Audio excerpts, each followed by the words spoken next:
Ladies and gentlemen, esteemed colleagues, and valued guests. Good evening, everyone. Welcome to the last part of this series of webinar on how to bring myopia management into your daily practice. As we already completed previously basic and advanced courses, today we are here for the final session of this series, expert level. I am delighted to see such a diverse and engaged audience gathered today here. Even our previous two series of webinar got immense responses throughout the world. Myopia or nearsightedness has become increasingly prevalent globally, posing significant challenges to eye health professionals and impacting the quality of life for millions. Today, we have the opportunity to delve into effective strategies and best practice for managing myopia in our daily clinical routines. Our esteemed speakers will share invaluable insights, cutting edge research, and practical tips to empower you in providing the best care for your patients. As we embark on this journey together, let us seize this opportunity to expand our knowledge, exchange ideas, and ultimately make a positive difference in the lives of those affected by myopia. Once again, welcome and thank you for joining us. Let's embark on this enlightening journey together. Before starting the scientific session, I would like to call Mr. Budouin Series, the Managing Director of ZEISS Vision Care, Middle East and Africa, to say few words. Over to you, sir. Hello and very good evening, everyone. I'm very pleased to be sending you this video message for tonight's webinar. As you all know, this is now the last webinar of that series of three, which started with the more basic, intermediate, and now advanced level of myopia management and how to integrate it in your practice, daily practice. I would like to say a big thank you, because if we look at the number of people that have participated into those webinars, and if we accumulate the first two and tonight, we have reached more than 1,500 participants who really showed a very strong interest in the topic. So a big thank you to you all, whether you're ophthalmologist, optometrist, orthoptist, optician, and that you've showed that you care. And this is very important for us at ZEISS, because obviously we are heavily invested in the topic of myopia management, whether it is with our lens portfolio trying to reduce progression of myopia amongst kids, but also with our surgical and ophthalmology team at ZEISS. So it shows us that we are on the right track, and that we all together, we need to continue to develop the educational part of myopia management and making it more accessible for you, but also for your patients and our customers. So I would like to also say a big thank you to the UOF for having hosted those webinars, and also a very, very big thank you to the great group of speakers we have had for the first two webinars, but also for tonight. Tonight you will have an expert panel of speakers with very diverse backgrounds, presenting on very diverse topics. And I'm sure that as a result, the outcome and the discussion will be very interesting. So to close on this, I would really want to say that again, we as ZEISS will continue to invest heavily into the program of myopia management, that we want you to be part of it, and that of course there will be more activities around myopia management. We want to be the number one partner for eye care professionals when it comes to eye care, to myopia management. And that being said, again, a very big thank you. Enjoy this evening, and I really hope to see you very soon. Bye-bye. Thank you, Mr. Budouin, for the warm welcome. Good evening, everyone. Welcome to ZEISS Myopia Management Episode 3. My name is Kani, and I'm honored to be your host for today's webinar. We have an exciting lineup of speakers and discussions planned for you. Before we begin, I would like to extend a warm welcome to all our attendees, and throughout the webinar, we encourage all attendees to actively participate by posting questions in the chat. Without further ado, I'm thrilled to introduce our first speaker for the session, Dr. Yazan Gamo. He is an Associate Professor of Optometry at Al Ahlia Amman University, Chair of Education Committee at World Council of Optometry. Thank you, Dr. Yazan, for being with us today. We are eager to hear your insights on myopia management with limited resources. Over to you, Dr. Yazan. We The idea is we need to utilize social media. It's a very powerful tool. All those followers will really make wonder. Providing your patients with printed or digital brochure is quite interesting.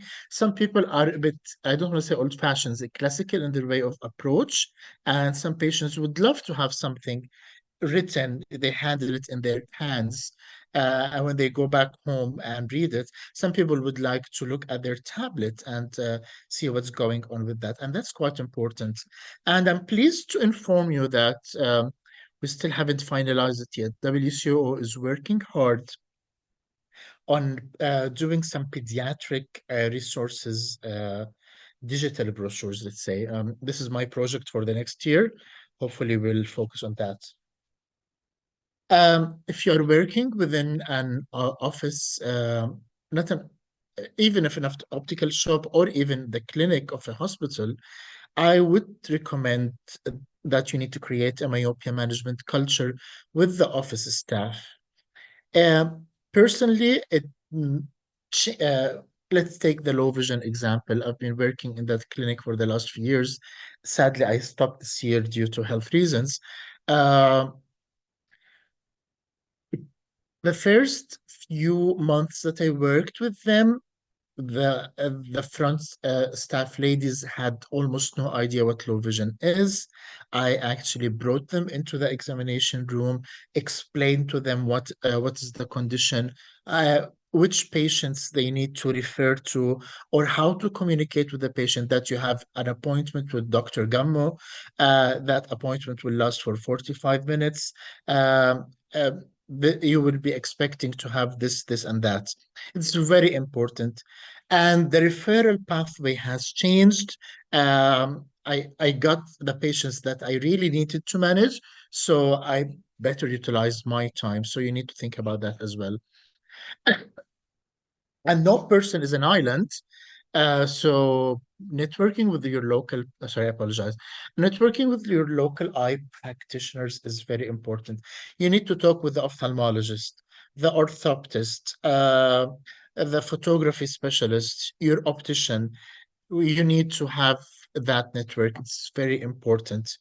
You as an optom, if you want to prescribe those lenses, who will glaze them for you? The optician. And if they are not aware of the geometry of the lens and how to center that lens, basically, you will be wasting a lot of amount of money and efforts, and the outcome will be not desirable.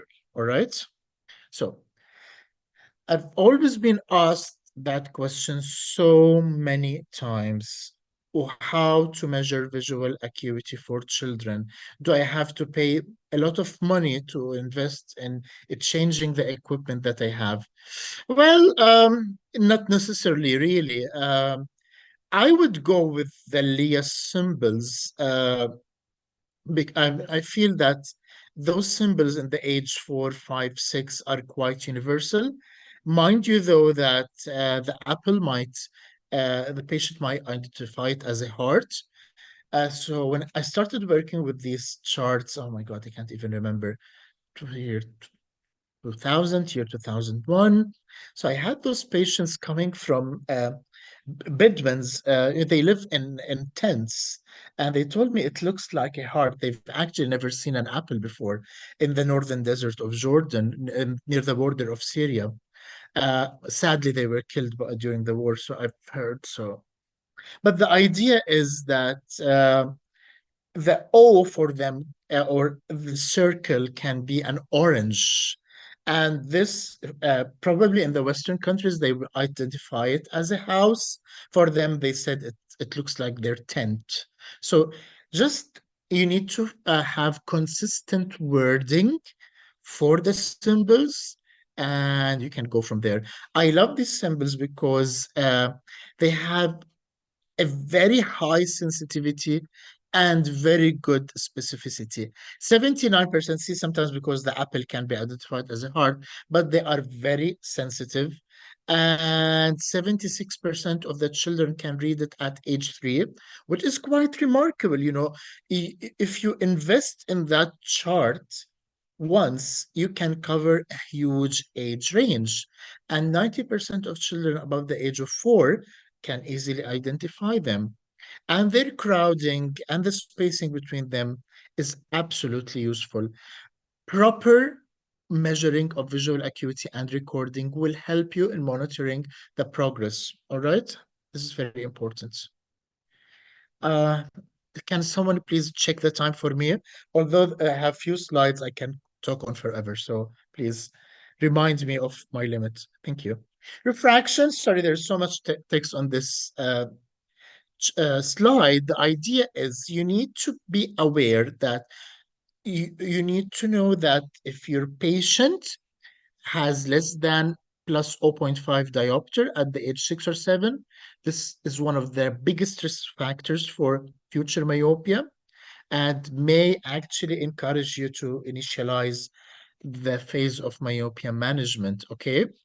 Uh, you need to manage accommodational children, and since we're talking about limited resource settings, sometimes we cannot use cycloplegics. So certain autorefractors, they have tonic accommodation functions.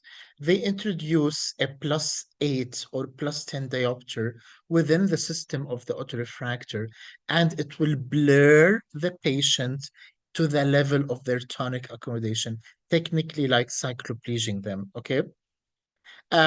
Sometimes I introduce high plus lenses for a period of time before uh, taking their refraction. It will lower the level of accommodation way down, okay? However, be cautious when using autorefs, okay?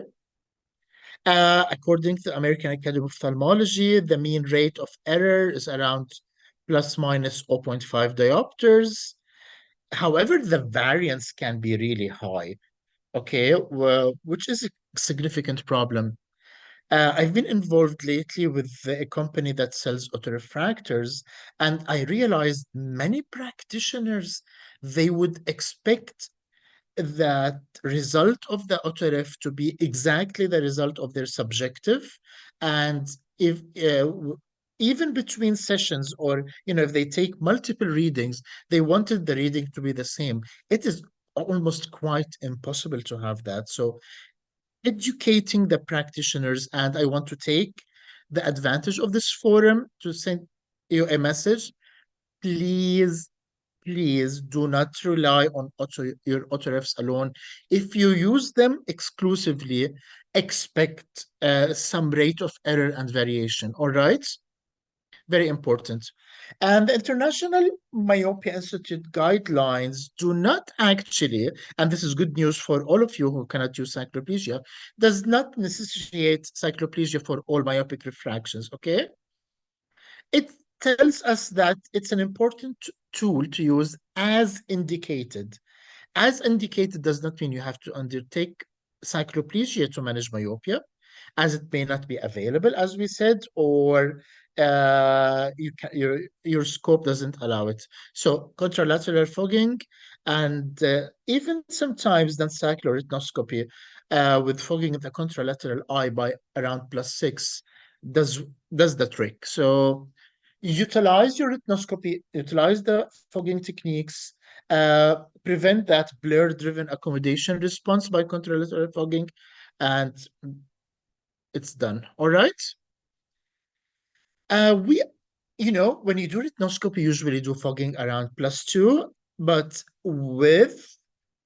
without cycloplegia, sometimes you need to increase the increments and go to the 6 diopter fogging, which actually will help you quite a lot. So this is important to understand.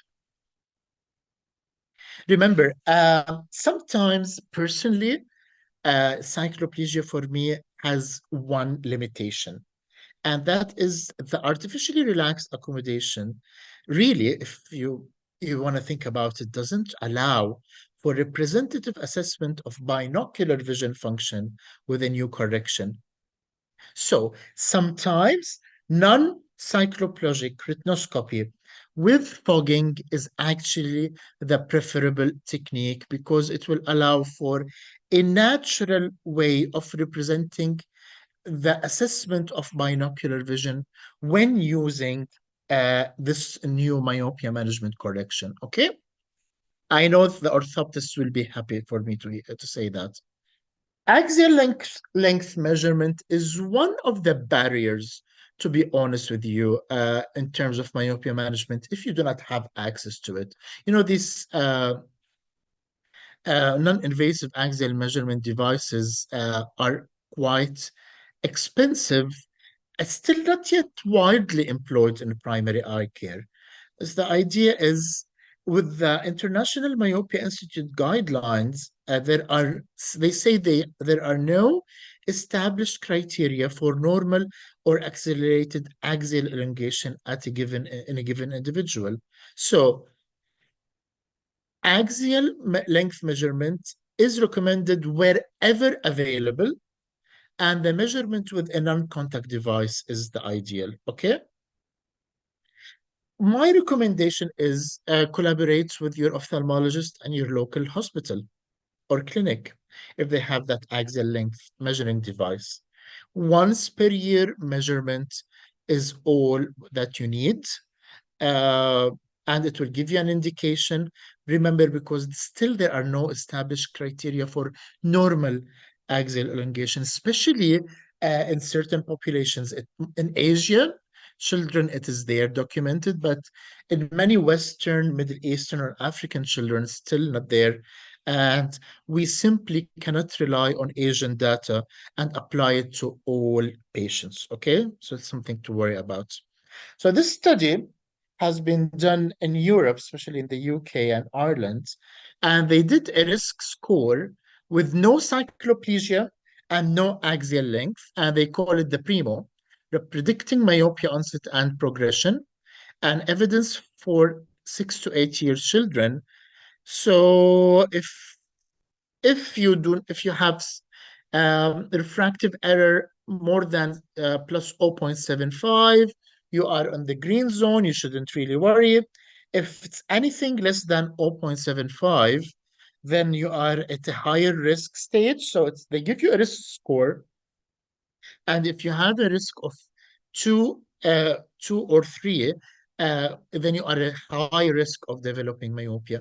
And I think this is something can be very useful in Middle Eastern population and Middle Eastern clinics. So if you read this, apply it in your office, and maybe the message is to you, Celine and ZEISS. Maybe we can develop some kind of an in-office one-pager risk assessment factor for this one. It might not apply to all ethnicities, but it can be quite good. So if you have this level of risk, start myopia management immediately, for example. Okay. Remember we discussed in the last, I think, one or two webinar series about not undercorrecting. I know some practitioners would, even after all these series, they would not delve into myopia management. And this is their prerogative, this is their right. However, if my message to you, if you do not want to manage, at least stop undercorrection, because studies have shown that undercorrection actually increases the change in myopia over time. So full correction is the best thing to do. All right? At least if you don't want to do anything else.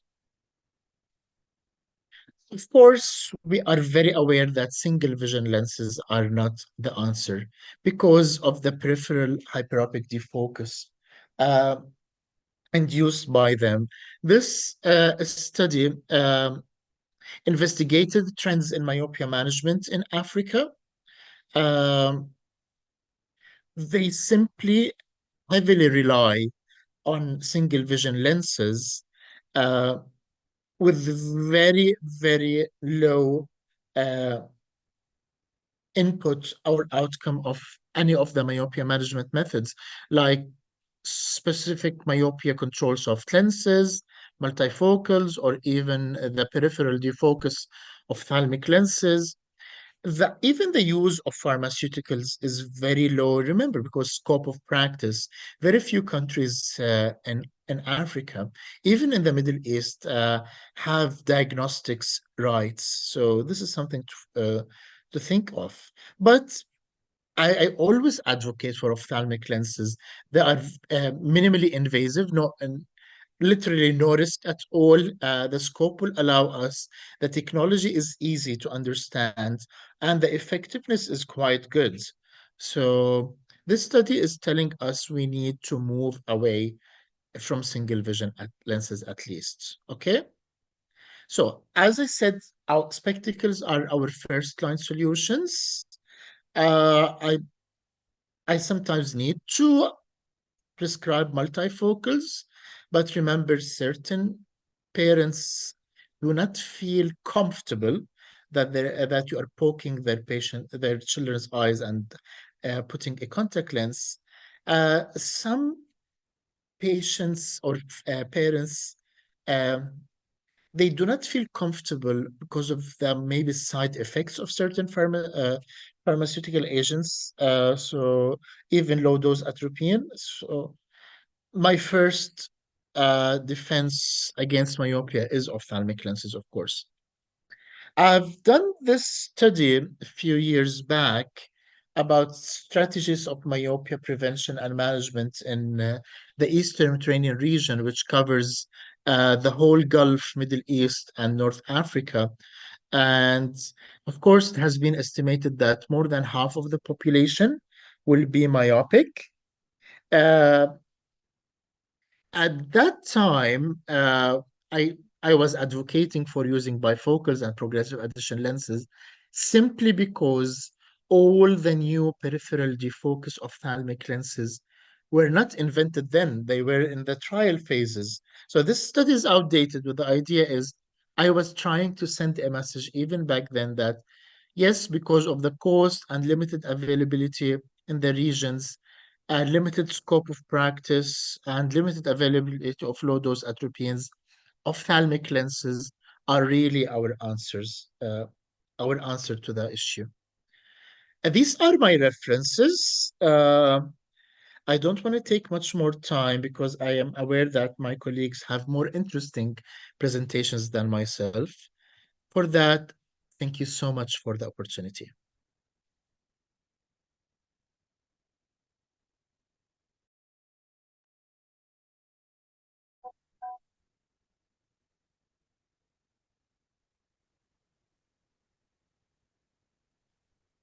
Thank you, Dr. Hassan, for your wonderful topic. Now we would like to welcome Dr. Karaman. She is the CEO of Absamis Eye Care and Contact Lens Center, also a fellow of the American Academy of Optometry and the British Contact Lenses Association, International Association of Contact Lens Educators, and Philippine College of Optometrists. Her topic will be how to increase the revenue with the management, myopia management as an eye care professional. Over to you, Dr. Karaman.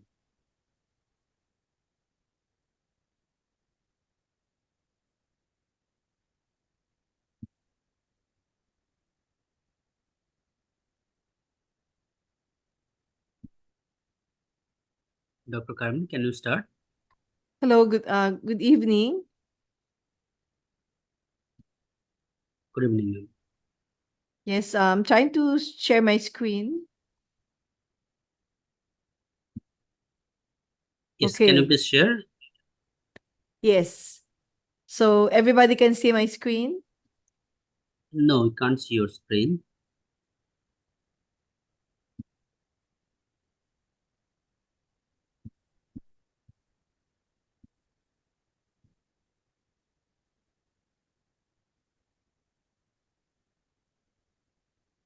Good evening, Hello. Carmen. How are you? Do you want me to share my screen maybe with your Yes, please. presentation? Yes, Okay, please. Thank you. you're welcome.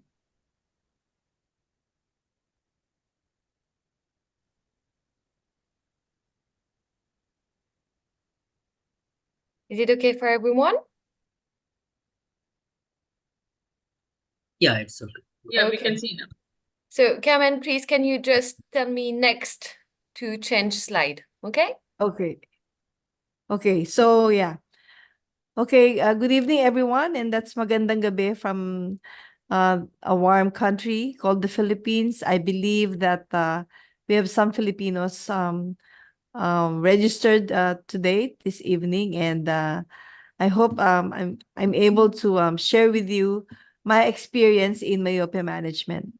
Some of the interests that I would like to share with you is that I have been practicing optometry since 1990. I graduated from the Philippines and did my fellowship in University of Waterloo School of Optometry in 1994. I also taught optometry for 15 years in and also was a part of a hospital, eye hospital in the Philippines, Philippine General Hospital, and the experiences that I gathered from teaching and practicing at the same time proved to be very helpful in my journey to myopia management.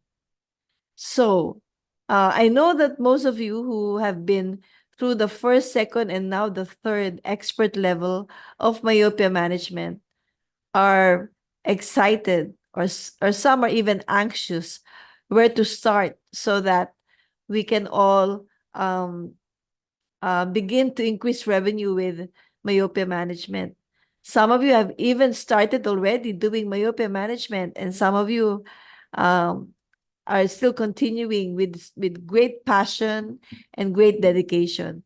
So I will start share with you my journey, how I started. In 2003, in the Philippines, I started introducing orthokeratology.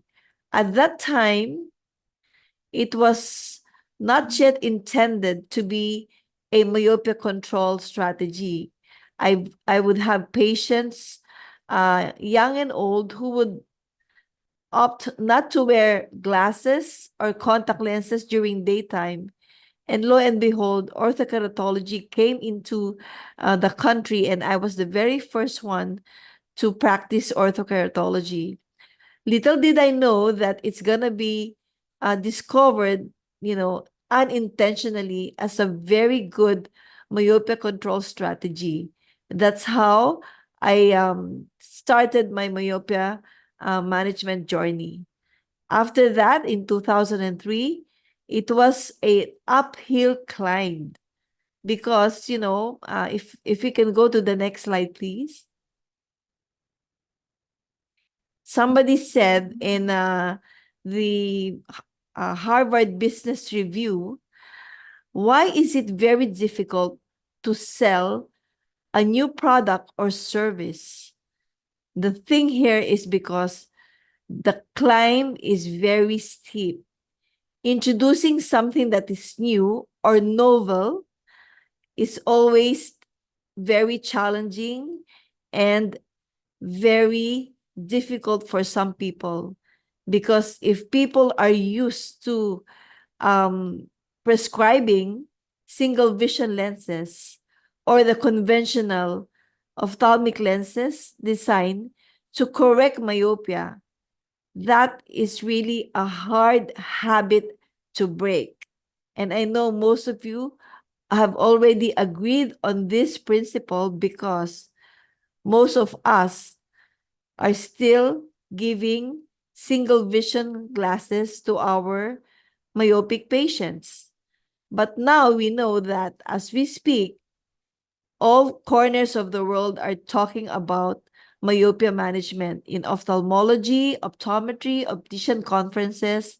Even in schools, it is now taught that single vision lenses do not work. And those were the last few slides of Professor Yazan, Dr. Yazan. And we all know that, like other drugs who do not work anymore, we've seen antibiotics get bumped off the over-the-counter because they're not effective or they're not safe. Now, I think single vision glasses is already a done deal. They do not work. And how do we, as practitioners, communicate this truth to our patients because we've been doing it all along. Indeed, it takes a lot of humility and a lot of convincing for us practitioners to explain to patients why it is not working. And of course, we know that the hyperopic defocus is the main reason why a patient with myopic eye elongates more when you give them single vision glasses. Now, the challenge is introducing the solution to the problem of myopia, an eye that is a long eye, an eye that is elongating because of the previous solution or even the current solution we are giving to our patients. So this is when your myopia management strategies and how to explain it to patients become very handy. And how do we increase revenue? Of course, one of them is communicating it to our patients. Okay, so the next slide, please.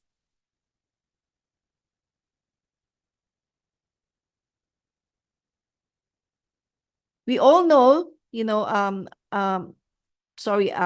Harvard Business Review also said that 5% of the patients we are seeing are only the loyal percentage of patients, and the 95% of patients that we're seeing are those patients who have become habitually coming to our clinic. So there's really no point of rebranding ourselves when we want to dig into myopia management or take the plunge, because the patients that we have are already enough to start with myopia management. You don't have to spend too much on heavy marketing or revamping totally your website and telling patients that single vision glasses do not work and there are new solutions, because internally your patients, 95% of them are already your patient database. Next slide, please. Okay, I think I've done saying this single vision, and I will overemphasize it. Another way of increasing revenue through myopia management is writing about it. This may be something challenging for most of us, but during the pandemic in June 2020, I was sitting in my room inside my house when everybody else, like me, was not practicing because of the lockdown. I was very passionate about answering the question, what's happening to our kids when they are all inside the house? So what I did was I actually wrote an article to a newspaper, a major newspaper in our country. It's the Philippine Daily Inquirer, and told them, if you have a little section or a little column on your newspaper, please write this, because indeed, myopia is the next pandemic. If you can show the next slide, please. I wrote about it, myopia, the other pandemic, and the newspaper actually put them in their commentary page, because these newspapers or magazines or newsletters in your community are just waiting for new articles and juicy news to deliver to the public. And because myopia is a serious eye health condition, not only locally but globally, they really picked up the article that I wrote, and it really reached a lot of people, parents, teachers, and the public healthcare practitioners who have interest in myopia picked up the article and really drove a lot of patients to our practice. Next slide, please. It was also very good that there were opportunities to share best practices with our colleagues. So this photo here are some of my colleagues who are very passionate about myopia management. Please know that not only you have the passion to do myopia management. If you come together and share with one another what are the best practices you're doing to increase your patients and convince them. The testimonies that you get from your colleagues are very encouraging, and it will really make you be more consistent in convincing patients about the evidence of myopia management, why we have to control myopia. Last week, because of that, I had the opportunity to give a lecture to 113 optometrists from a big optical chain in the Philippines, because the word is now spreading around that indeed there are a lot of options in managing myopia. It is also very encouraging to know that if your particular country where you're practicing, or if you're not yet allowed to do cycloplegic refraction, it's very encouraging to hear from Dr. Yazan that retinoscopy or non-cycloplegic retinoscopy also works, because we all know that fogging the contralateral eye that is not being examined will also give us a result that is comparable to cycloplegic refraction.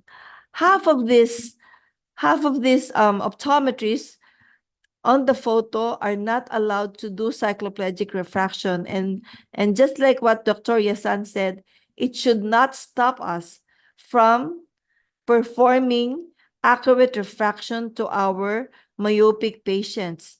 Even if accommodation is active, there are really ways to relax accommodation through traditional ways like fogging. So if you don't have any means of cyclopleging your patients, and if you have a colleague where you can refer your patients, please do so, because we have to do myopia management with other professionals like ophthalmologists and optometrists who have access to cycloplegic agents, and they can do the cycloplegic refraction, and they can return the patient to us, and you can continue on with the care of myopia management. Next, please. Of course, speaking at schools and sharing with educators, teachers, and even parents also help my practice spread the word about myopia. It is not only giving them the definition of myopia, but also telling them how to prevent myopia. And we all know that outdoor activity, optimizing near work, and maximizing outdoor activity helps in preventing onset of myopia. And there is a very good study telling us that even if your child or a patient is already myopic, encouraging them outdoor activity for at least 2 hours a day or 14 hours per week helps in slowing down the progression of myopia.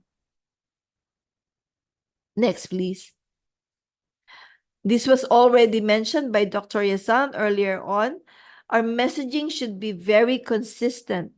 Our website actually is heavy on myopia management information. We allow patients to book online, to request for myopia management appointment. We even have a area in our website where they can actually assess their child's risk for myopia or myopia progression. These and other tools that are available to us through the internet and other lectures and conferences that we are attending proves to be very, very helpful. We cannot underestimate the power of social media. Okay, next. And of course, very, very heavy is the testimony of patients. This one here is a patient of mine who was very generous enough, and the parent was excited enough to put their child's photo on our website. And even during a conference that we held, we asked them to give a testimony, and she said, my nearsightedness has been stable and didn't go up too fast, thanks to my optometrist and the new myopia control technology lenses that she wore. So these are very effective ways to increase your revenue. Your testimonies and parents' testimonies and word of mouth will prove to be very good patient drawer to your practice.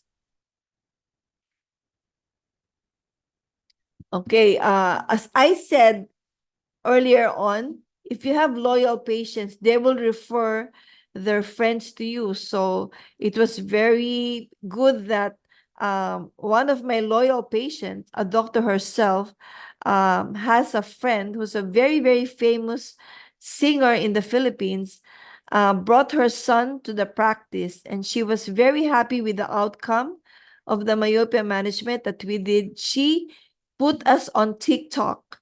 And that time, because she's a very good influencer, she did a TikTok on our practice, and the TikTok got a more than 3 million views. And so not only did our practice benefited from that TikTok, but a lot of optometrists were calling our clinic, thanking us because parents were bringing their kids to their clinics as well.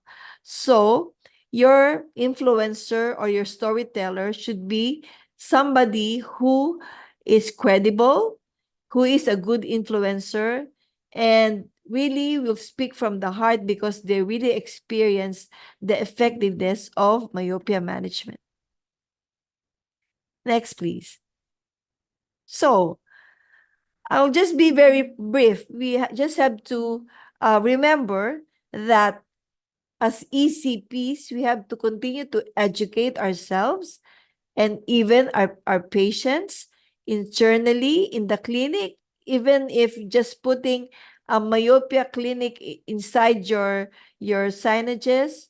Communicate very clearly to your patients and your parents, the parents of your patients, and continue to be passionate in pushing forward myopia management. So that's ECP. Let's educate, communicate, and be passionate about what we're doing. Because my last slide is, if you are not sold to myopia management, there is no story to be told. We really have to do myopia management and spread the good news that there is a solution to the myopia progression of their children. Thank you very much.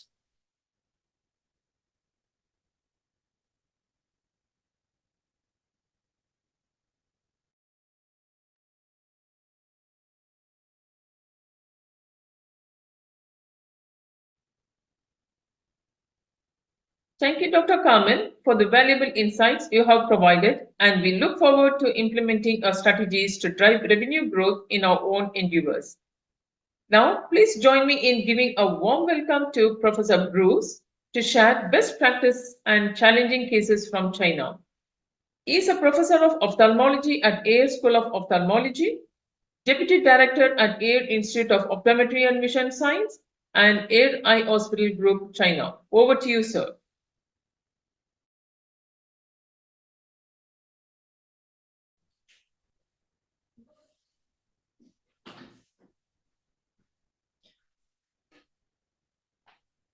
I think it's my turn, right? Yes. Good evening, Bruce. Okay. I hope you're doing well. So, I'm going to share your presentation, right? Thank you.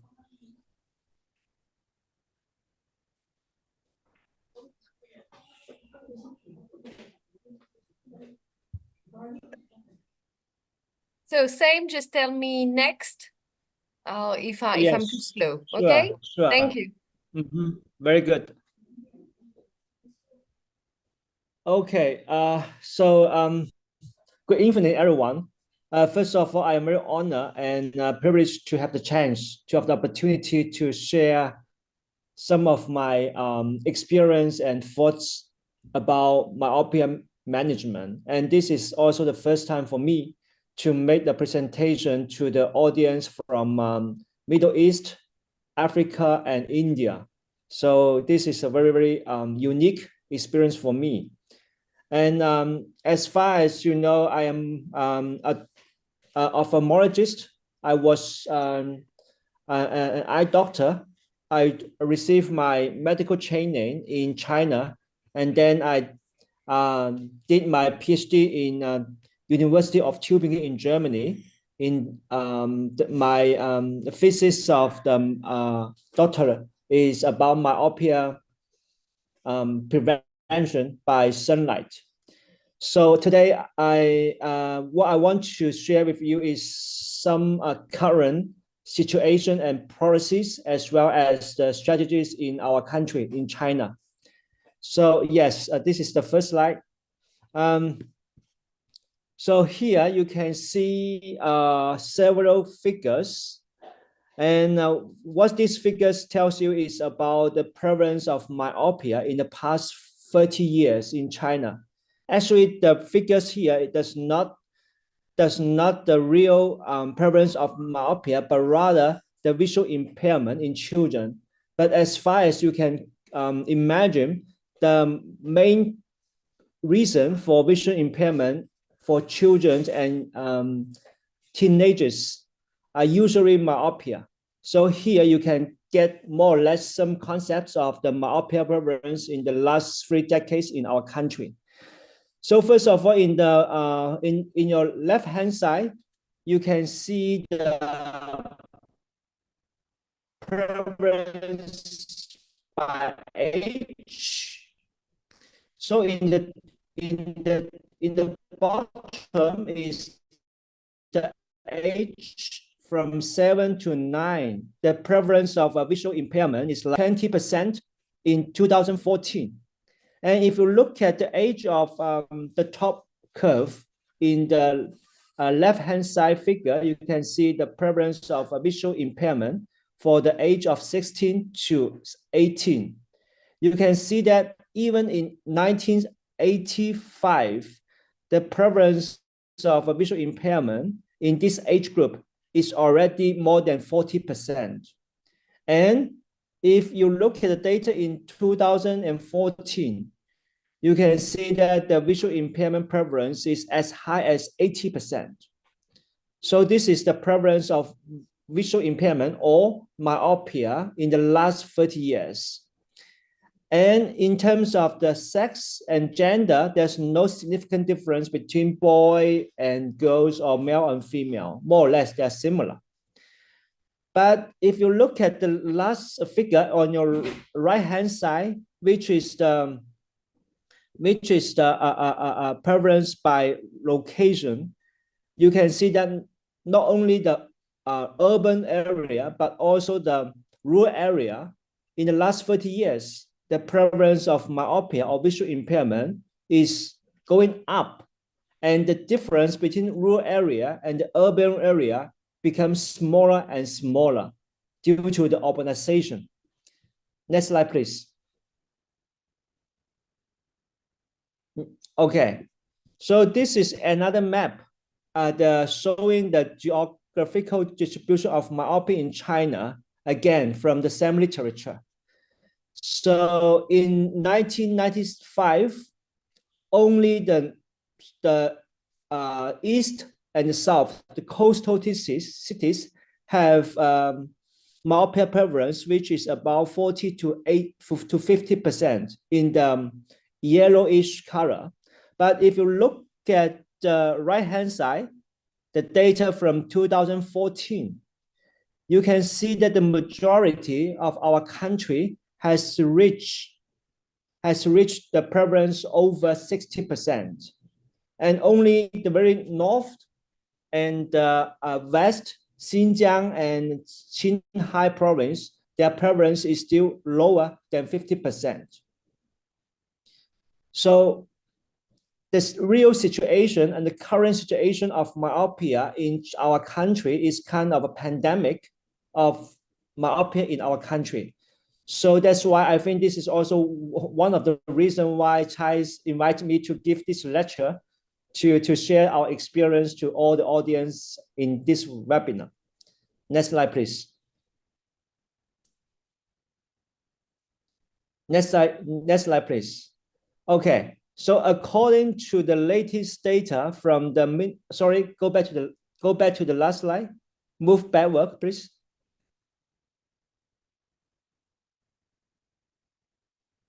Last slide, please. Move backward. Oh, okay, no. Okay, sorry. Forward, next. Okay, stay here. So go back. Okay, correct. So according to the latest data from the Ministry of Health in our country, reported in 2021, you can see that the average prevalence of myopia in schools is 52.7%, which means that around half of the population in schools are myopic. And if you look at the prevalence in primary school, the prevalence is about 35%. And in secondary school is already 70%. And if we are talking about high school, then the prevalence is about 80%. Very, very high. So this is a very big problem now in our country. Next slide, please.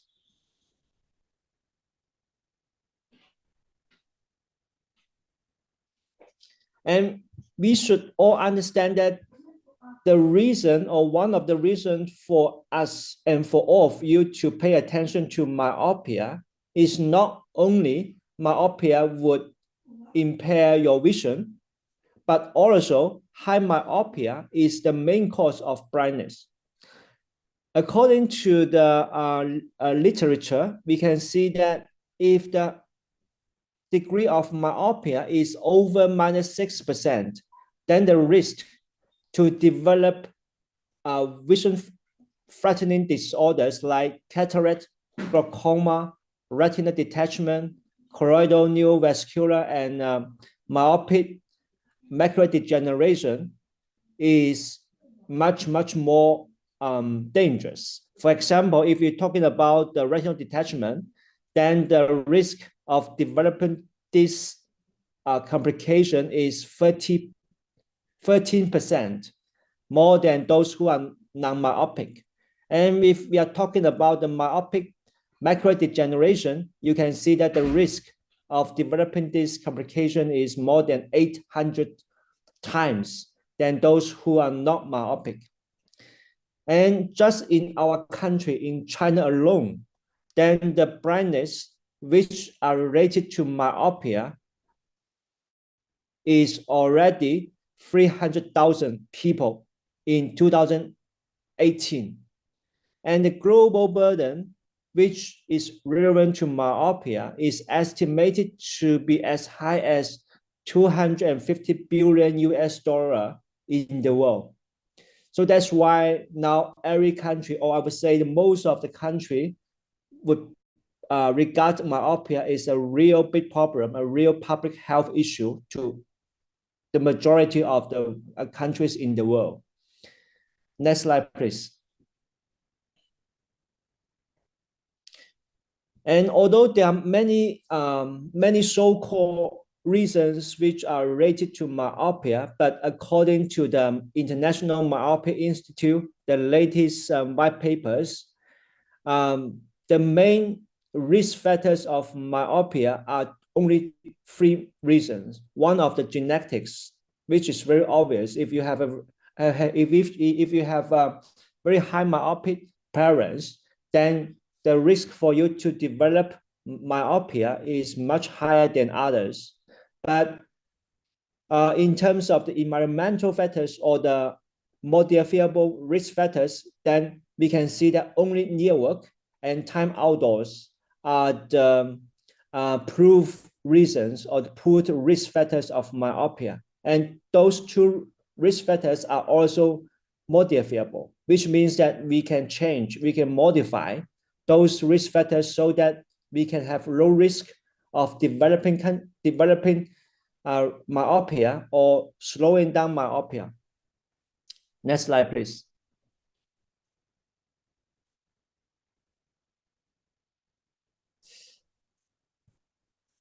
Because of the very important, a very serious problem of myopia in our country, so this has received a very serious attention from the country, and our President Xi Jinping has regarded this as a national campaign to fight against myopia.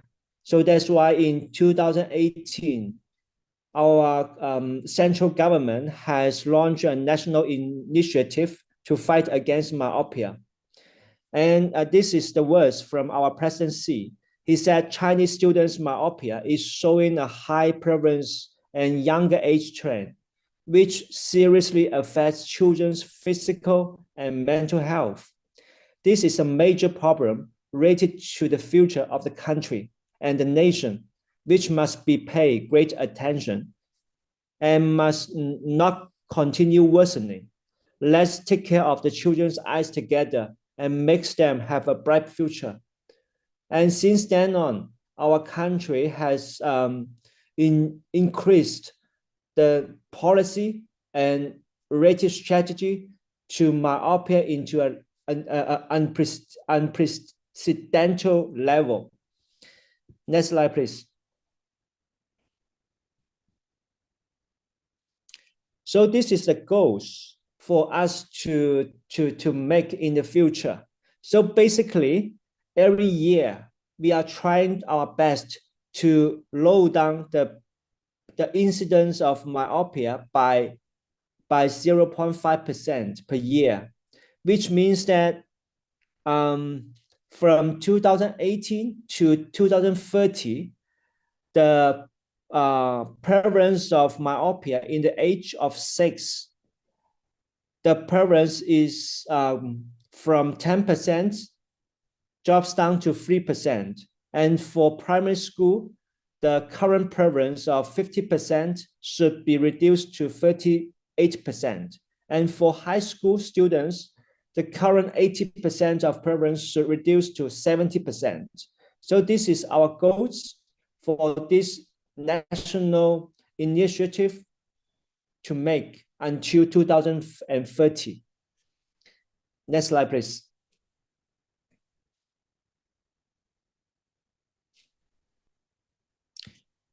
Actually, although we have a very specific goal, but in the beginning, we did not have a very specific measures, but we did take some lessons from countries or regions like Singapore and Taiwan.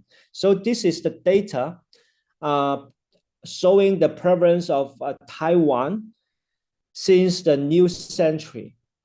Because of the urbanization and lifestyle changes. So the problem of myopia in Taiwan was even more serious than China, mainland China. And you can see that from 2001 to 2010, in the first 10 years of the new century, Taiwanese has already took several measures to fight against myopia. For example, to do the eye massage like this, or we call it the eye exercise, or to improve the classroom lighting, and also to adjust the desk and chairs so that the distance for near work should be increased a little bit.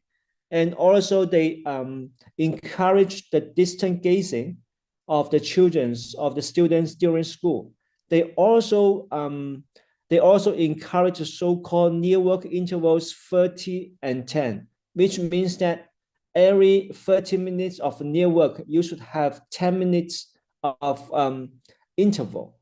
So these were the measures Taiwanese have taken in the first 10 years of the new century. However, even with these measures, you can see that the prevalence of myopia did not drop down, but rather climb up from 35% to all the way to almost 50%. Next slide, please. But later, next slide, please.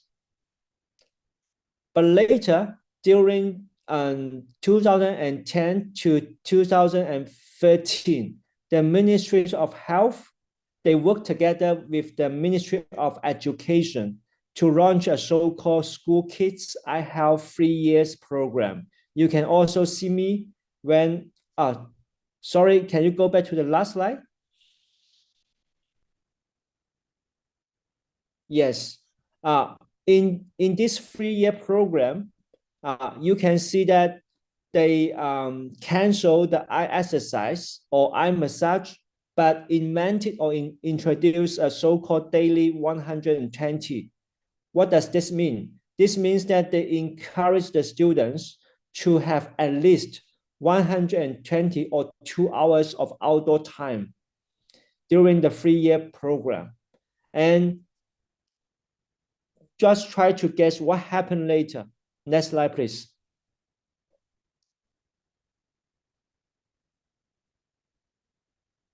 You can see that just simply to change the policy from canceling the eye exercise to add the daily 120 to increase the outdoor time, you can see that the prevalence of myopia decreased significantly from about 50% in 2010 and all the way down to 46% in 2015, which means that outdoor activity really effective in preventing myopia onset.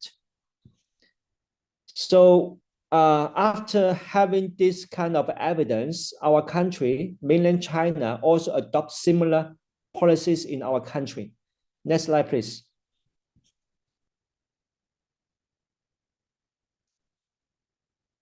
So to sum up the lessons from Taiwan, we can see that to fight against myopia successfully, you have to take a multi-ministry collaboration, and also you have to execution of policies, including the joint efforts of the whole society, in addition to the attentions to details. For example, to teach and to raise the public awareness to the public. And also you should think about how to put the policy into the people's heart, which means that you should use some kind of comics and other forms that would interest children so that they can really understand what you are talking about myopia. You should also carefully evaluate and adjust the measures in time. So these are the lessons we learned from Taiwan. Next slide, please. After having these lessons, the mainland China, our central government, we issued the guidelines for appropriate techniques for myopia prevention and control, which was released in 2020. You can see that the measures include the promotion of the core knowledge of myopia prevention and control to the public. And right now, school screening of vision is compulsory at least twice in a school year. And the vision health portfolio shall be established for every single child.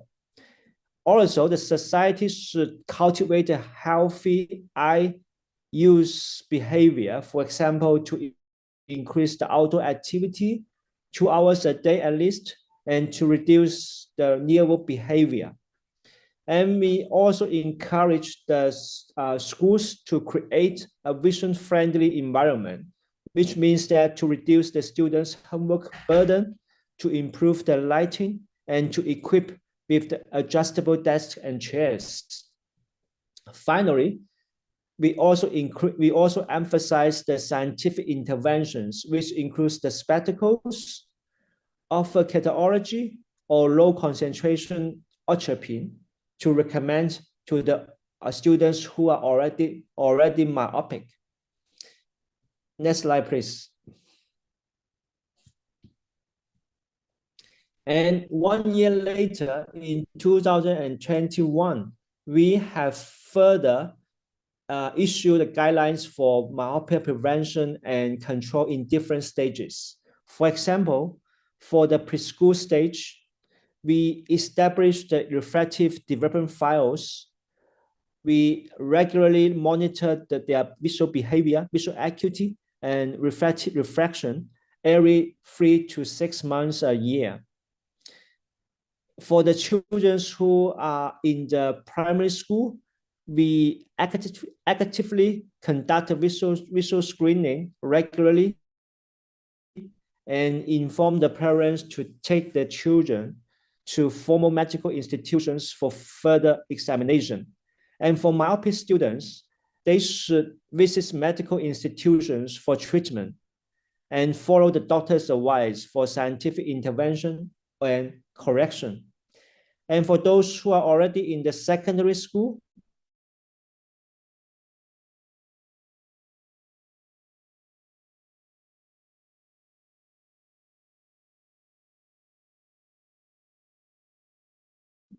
of course, they would need the myopia screening, and the feedback that examination results show poor vision in class, we would inform the parents as soon as possible and go to the hospital for further examination in time. So this is a national-wide strategy we take to fight against myopia in our country.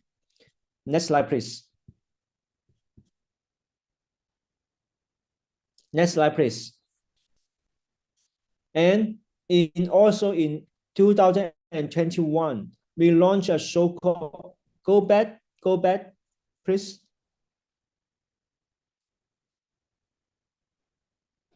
Please go back to last slide.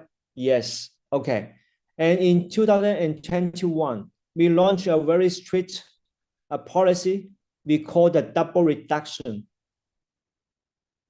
And the so-called double reduction, move forward. Okay, yeah, this one.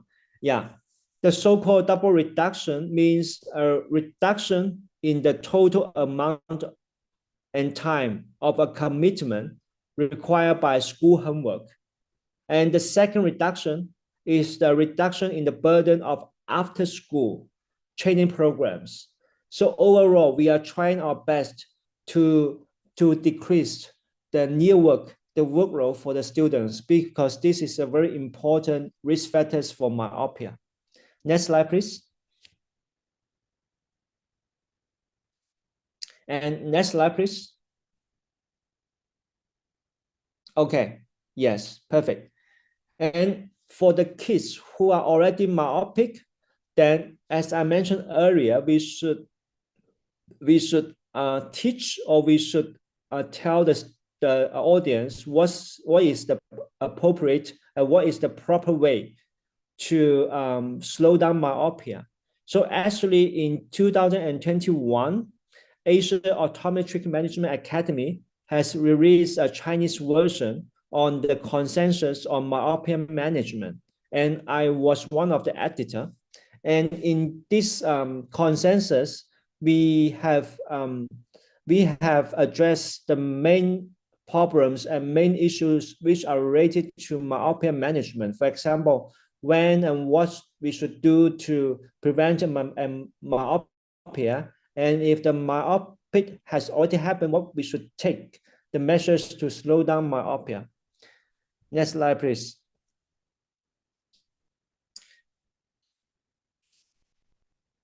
So in this consensus, we have list the potential approaches for myopia control purpose. And these are all evidence-based approaches for myopia control. And basically, right now in our country, in the mainland China, we have 3 types of approaches to slow down myopia, including spectacles, contact lens, and atropine. So for the spectacles, we have reviewed many literature and find out progressive addition lenses prismatic bifocal spectacles. And the latest version, we call it the multiple lenslet peripheral refraction modification spectacles. They are all effective, but with different efficacy. So for example, the multiple lenslet peripheral refraction modification spectacles. So according to the literature, the retardation rate in spherical equivalence should be around 50%. And the efficacy in slow down axial length is around 50 to 60%, which is quite impressive. And we also have different types of contact lens, including MiSight, including of Alpha K. So you can see that we also list the efficacy for each type of contact lens. And for atropine, currently in our country, we can use different concentrations of a low-dose atropine off-label from 0.1 to 0.5 atropine. Basically, the higher concentration, you can get a higher efficacy, but also the higher side effect. So the optimal atropine concentration we have right now in our country is 0.5 atropine. Next slide, please. So even we are in our country, we are now also trying to use some measures to prevent myopia onset. For example, according to a recent literature published in JAMA, we can see that 0.5 atropine has a significant efficacy in preventing myopia onset.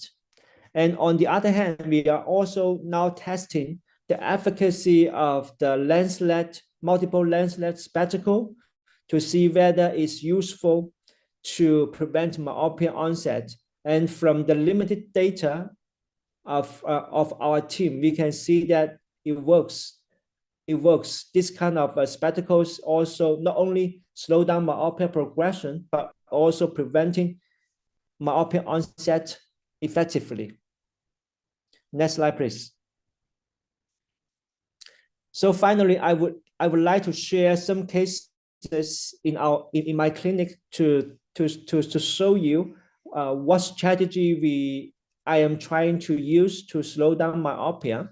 So this is the myopia case 1, who is a female, who is a girl, age 9 when he first saw me, and you can see that the refraction after psychopatria is one eye myopic around -2 diopter, and the other is a hyperopic eye. And I asked her what was her hobbies. She told me that she loves dancing. Then I asked whether he mind or not, didn't want to wear the glasses because of she loves dancing, and also because of she is only one eye myopic. So I think, please left click for me, please. Left click. Yes. So I think Alpha K should be the first line recommendation for her because of 2 reasons. Number one is that she is only one eye myopic. So what she really have to wear is just one Alpha K, which is not very expensive, but very convenient, especially considering about she loves dancing, right? Left click, please. So after 1 year, you can see that in terms of the axial length, so basically only a very mild elongation in the myopic eye from 24.25 to 24.35, only 0.1 millimeter increase. And for the left eye, because of the natural growth, you can also see, can you go back to the, yes, you can also see 0.15 millimeter increase. And if we do the over refraction to see whether the change of the refraction is significant. You can see that for the myopic eye, the right eye, there's basically no change of refraction. And for the left eye, yes, a little bit myopic shift. So basically, after 1 year of a treatment, the myopic progression is stopped, which is very satisfactory, and also made the girl and her mother very happy. Next slide, please. And this is number 2 case, also a girl who is 10 years old, and she is a little bit more myopic in both eyes, around 3 diopter, minus 3 diopter in the right eye, and the left eye 2.5 diopter in the right hand side, in the left eye. And because ortho-K is very popular in China, so the first recommendation for her is also ortho-K, but her mother, she told me that she doesn't like the lens care because of she's very busy and the kids cannot take care of the lenses. So I recommend the lensless spectacles to her. Left kid, please. Yes, this is the multiple lensless spectacle. Left kid, please.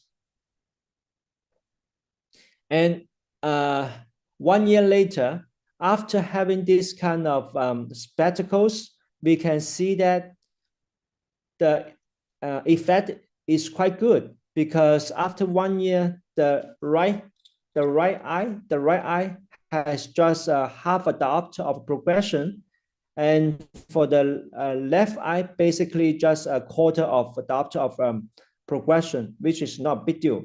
So quite a successful example using the multiple lenses spectacles.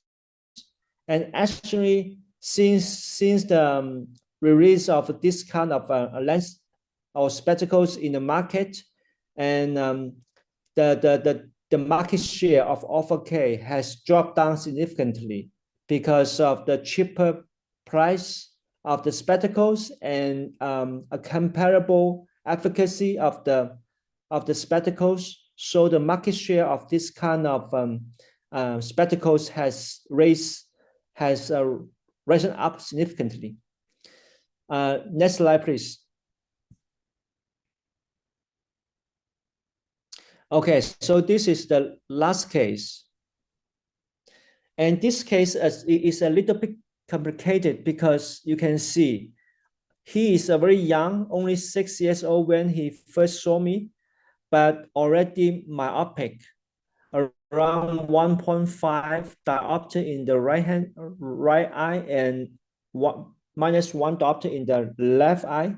What makes the problems complicated was the history of the myopic history of her mother. You can see that his mother is a very severe high myopic woman.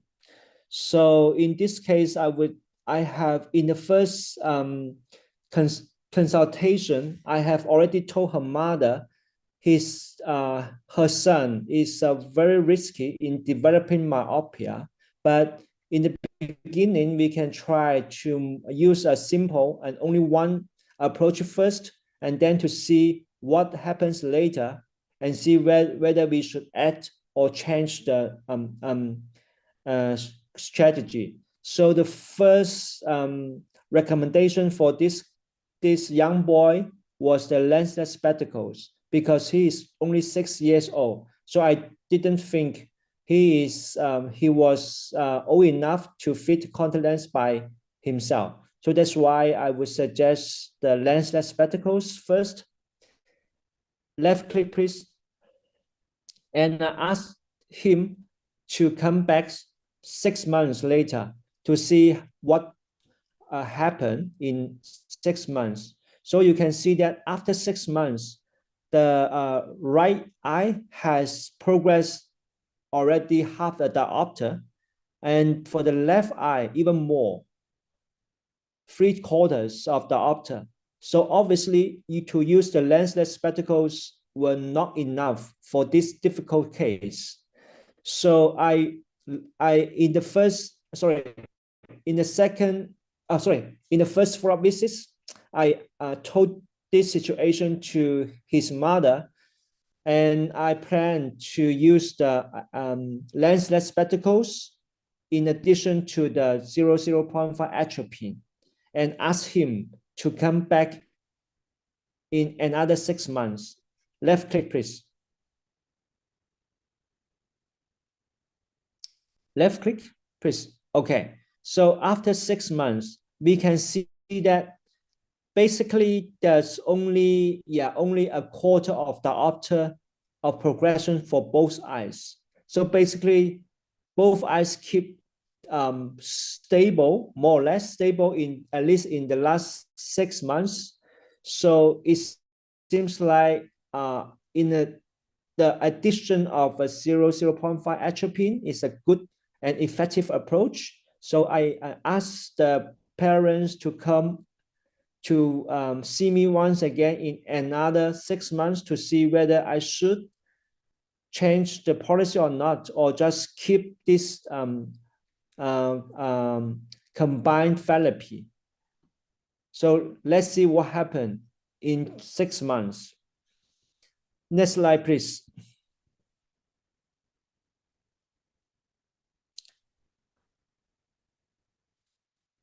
Okay, so in my presentation, I show you the current situation in our country and strategies I use to manage myopia in my clinic. But as I told you, and as we hear from the other two speakers, myopia is actually a global problem, not only in China or in East Asia, but actually in other continents or countries in the world. You are facing more or less the similar problems, which is the myopia is rising up. So next slide, please. And according to the literature by Professor Brian Holden, we can see that by the year of 2050, basically half of the total population of the world is myopic. So this is a real problem for all over the world. And I hope the example or the lessons from China can help can be helpful to the populations in other countries. And once again, I would like to thank ZEISS. I would like to thank Celine to invite me to have this wonderful opportunity to share my experience with you. And the take-home message I would like to sum up in the end is including that there's a rising trend of myopia prevalence worldwide due to the lifestyle change, and high myopia, which is a vision-threatening disorder, needs our enough attention. And public awareness is the key to fight against myopia. Actually, decrease of near work and increase of outdoor time is an effective public health policy. But in terms of the personal case, we should see that although myopia, once onset, will inevitably keep progressing, optical and pharmaceutical approaches are available to manage myopia properly. So this is the take-home message. I hope you enjoy it. Thank you very much.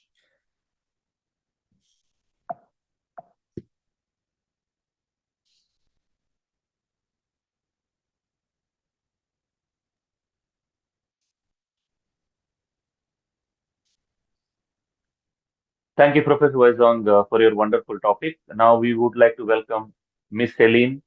She is the liaison officer for ZEISS Vision Care. She's taking care of Middle East and African market. Over to you, Miss Celine.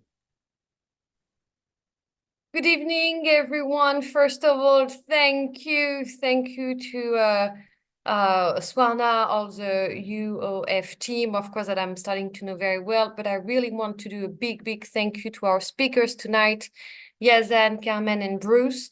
This third episode was really different from the first two, which were really into scientific, into studies and different technologies to slow down myopia. I really did appreciate in this last episode the different perspective we got. The first one from Yazan, which is actually the case of most of you working in Middle East, Africa, or other countries. We don't have the possibility to measure the axial length. So I really think that it was very useful to know how to do myopia management with low possibilities. Then Carmen, thank you for bringing up the topic that myopia management can be helpful for your practice. First, you need to take care of your patients and get ready for the pandemic, which is coming. But on top of that, it's going to bring value to your work and to your practice. So the way you did through your career, Kevin, was really, really interesting. And I believe that many of the people here get some ideas from you. And finally, Bruce, I mean, thank you so much for sharing with this structure what is happening in China for now, like 2 decades about this myopia pandemic. I think that it is really important for us to understand what you are going through now. And what I really did appreciate and is to see how you learned from other countries to adapt your strategy and so on, because this is exactly what I wish we will all be doing, just to look at what is being tested, what is working, and how to adapt. So really, this is so interesting, and to see that you are doing a lot of AutoK, where in the region here, we definitely do not do that much. One thing that I can keep in mind is that finally, wherever in the world, the first thing that we need to do to start myopia management is to advise to keep our kids outside. This is the first thing that they need to do, to spend time outside for at least 2 hours per day. And I think that this is available in every country. So this is definitely a good topic, a good advice that we can share.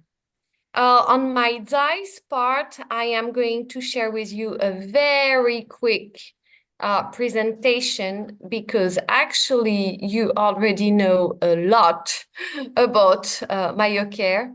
So our lens, which is slowing down myopia progression, available in Middle East, Africa, and upcoming countries. What I wanted to share with you tonight is this document. This document is what Yazan said during his presentation. It's a one-pager where you will have everything you need to know to start with myopia management. This is a 5 steps guidelines which ZEISS has been working on. And so here you have all the different steps, what to do, who to treat, when to treat. What about the pre-myopes? When are they considered as pre-myopes? What are the risk factors that we have been talking right before?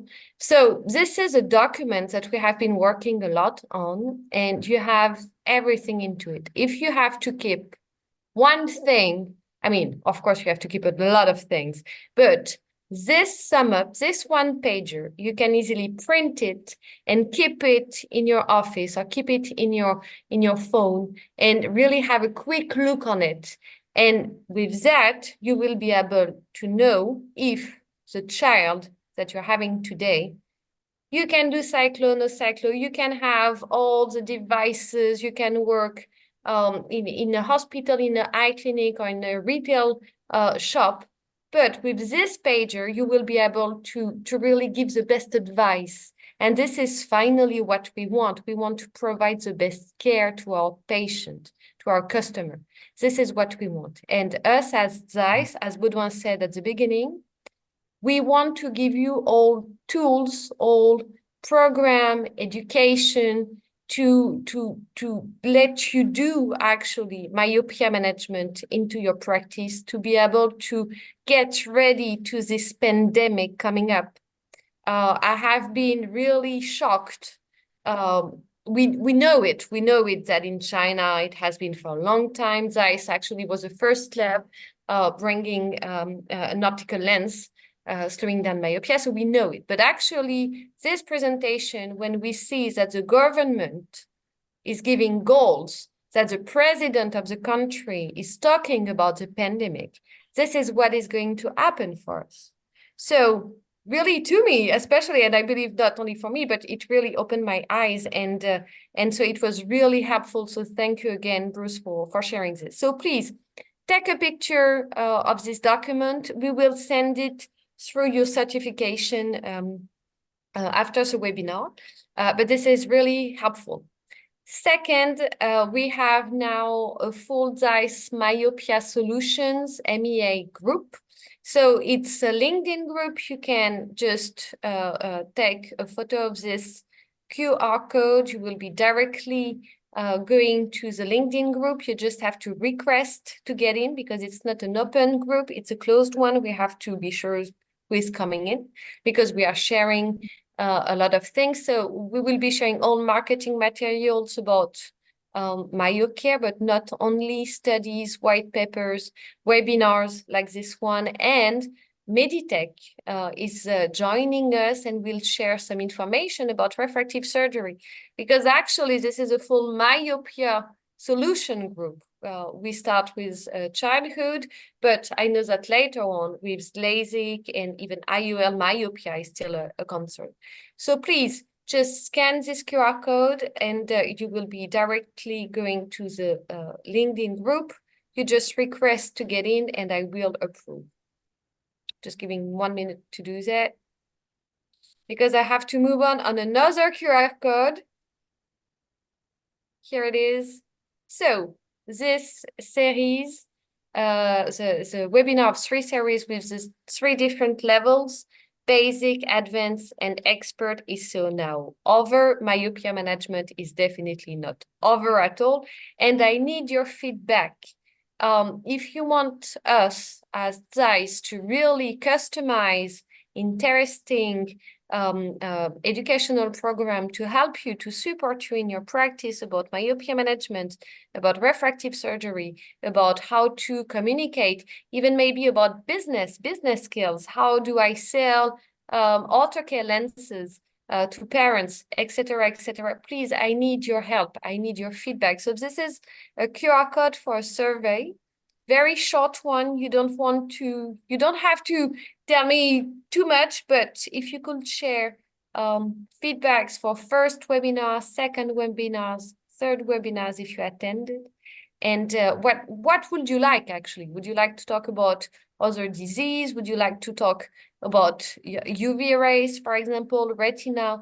Let me know and I will adapt and we will build together with a strong community of ECPs a very interesting program. So now let's discuss. I am done, but we are not done with the webinar. I can see that there are many questions. So we are going to start our Q&A session.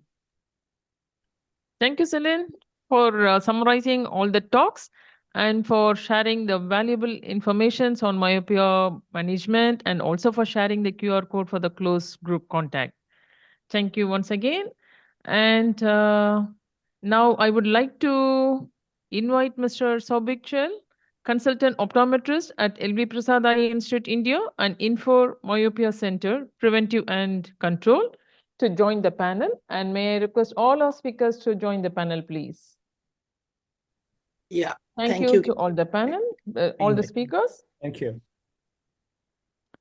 Okay, so there's a first question to Ms. Celine. What is the best way to promote myopia lenses? Question for me? Yes, it's for you. Exclusive question to you. Yeah. There are many reasons. I'm going to talk about myocare, of course, because luckily in the region, there are not that many lenses. The first thing that I would say is that it's non-invasive. There is no risk, absolutely no risk to prescribe myocare. I'm not saying that myocare is for everybody. This is definitely not the case. Not every children is going to have a progressive myopia, so definitely not for everyone.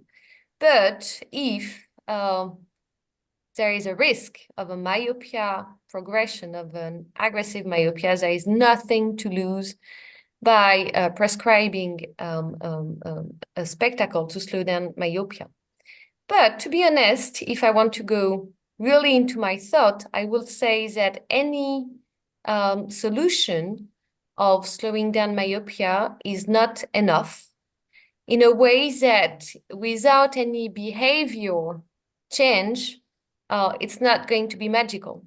So to sell it, if you speak in terms of money, we have a full package of warranty. We can exchange for free. We have different type of lenses, coatings and everything. So and it's really working. So it should be not that hard.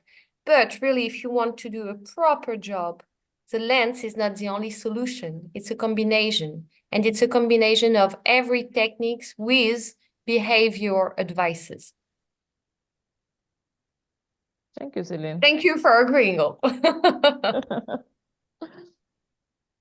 Yeah, so next question is for Professor Bruce. I think this question is from India itself. Seeing the name, I believe that that person is right now in India. He's trying to Okay. ask that considering around 50, more than 50% population having myopia in China, what is the role of one child policy over there? What is your take on that? Okay, that's a very good question. And first of all, I would like to say the one child policy has canceled since 5 or 6 years ago. Okay, and now actually our country encourage every family should have as many as children as you want. Okay, and second, I would like to emphasize that in terms of the reason to become myopic, although I mentioned genetic is one risk factor, but for the majority of myopia, actually environmental risk factors plays a more important role. Okay, and the genetic plays on, I mean, for the school myopia, which are the major form of myopia in our country, genetic only play a very small role for the school myopia or for the majority of myopic population. So I don't think even we have one child policy maybe 20 or 10 years ago, our country are not going to be everyone become myopic if we have already find some effective measures like outdoor activity, like the very good spectacles, which are already available in our country. So no worry for that. So, Professor Bruce, I just want to add one question from my side. As you very nicely Sure. put in your PPT that in China, the trend of myopia is very high. I mean, right now it's more than 50% from your, I mean, health study, right? In India also, what we are saying that right now it's more than 20%. And our research paper is telling in 2050, in India also, it will be more than 50%. So, what you will suggest to us, how we can prevent myopia in India? Okay. So that's why I think I am thinking what I should talk for this first presentation to all you guys. Although I understand that now in Middle East, in Africa, even in India, you are not have as serious problem of myopia as China. But if you don't take any actions, believe me, the current situation is the future of your country. Okay, but also the very important and a very good example of our country is to fight against myopia based on our government, which is very important and useful because, as I mentioned earlier, myopia is some kind of a social problem, which means that to fight against myopia really needs every person in the society. It needs the kids, it needs the parents, it needs the schools, and of course the government. So if what you said is the real situation in your country, 20 or 30% of parents of myopia, I really encourage everyone, especially the practitioners, the professors, the professions, you should work together to make a voice to the policymakers. Say we should work together to fight against myopia. Otherwise, the half or even more population of your country is going to be myopic. And that's going to be a nightmare to every country, I believe. So this is my personal opinions. Thank you, Dr. Bruce. Maybe I'll go to Dr. Yajan for the next question. The next question is, what age is the best to start myopia management, and what age it would not be effective anymore? Oh, that's a very good question. Yeah. I would say monitor the habits of your children before the age of 6 and minimize near work and promote outdoor play as much as possible. By the age of 6, if the doctor or the optom finds out the child has less than plus 0.75 diopter, then I would probably kickstart a myopia management plan. A cut-off age for the success, studies say 11, some up to 15, but the earlier the better.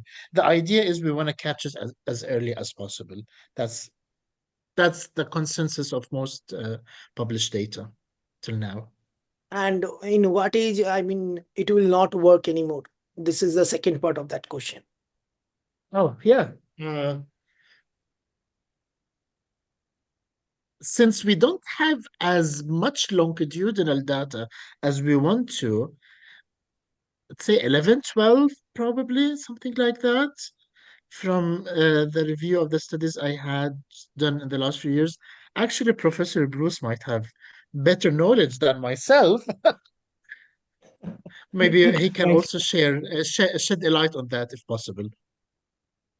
First of all, I agree with your opinion about what's the right age to think about myopia management. Usually, age 6 is the right timing for myopia management, and considering about the time to stop or to cancel the myopia management in our country, in our Chinese, I would say around 14 to 15.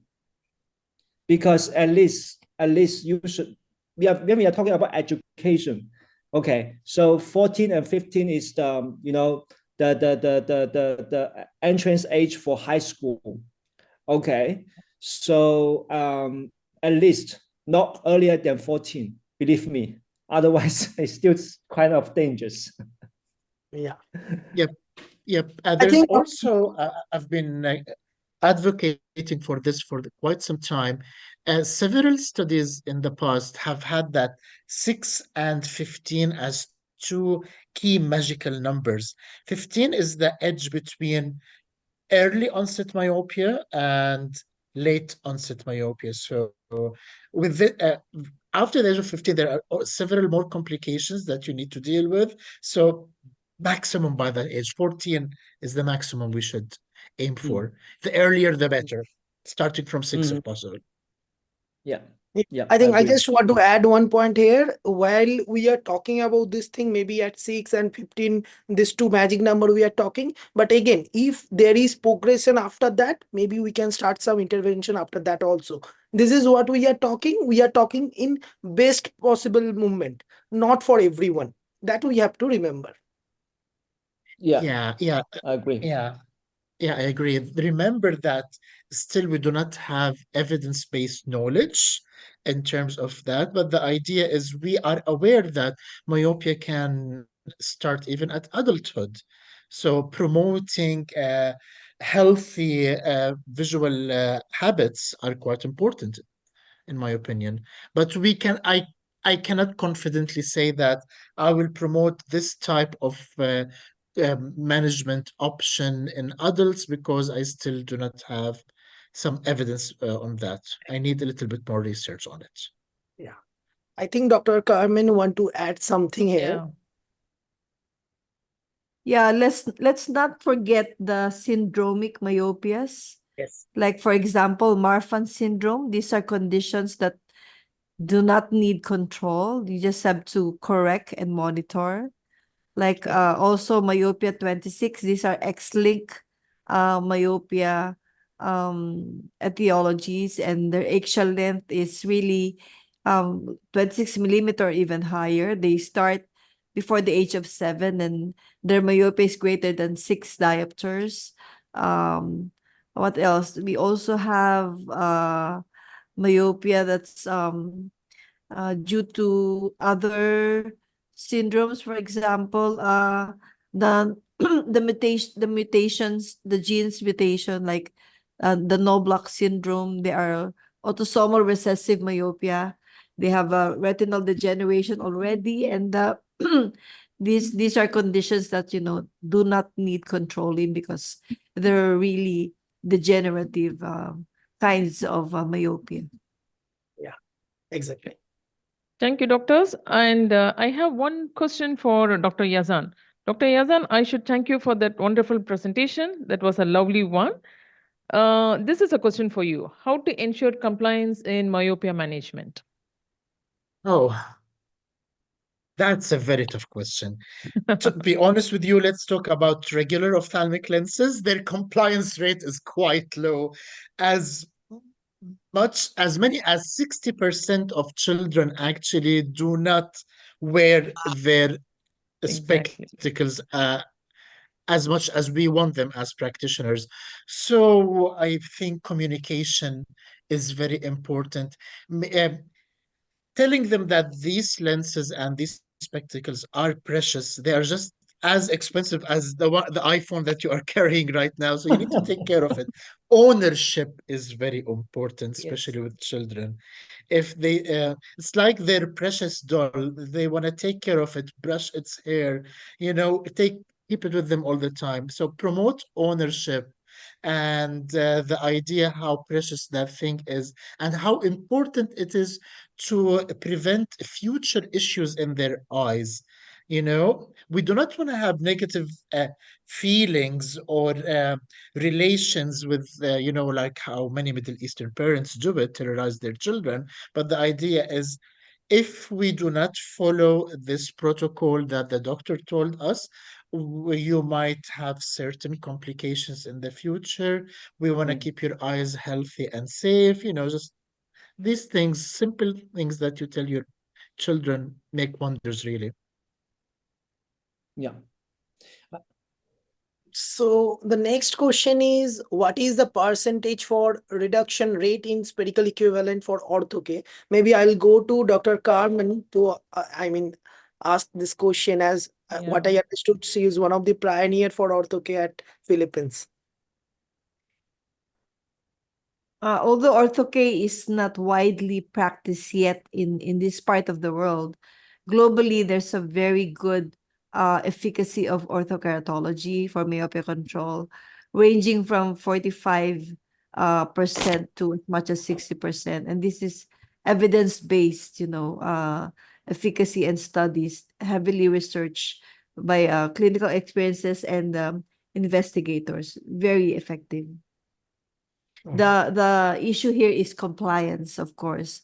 Compliance. Some kids will get out of the therapy or the program simply because the parents are not that supportive, or the support system is not as strong as when they just wear pair of spectacle glasses. Of course, we know that these spectacle glasses, the newer designs now, compliance is higher than when they put something on top of their eye and they sleep on it, like the ortho-K.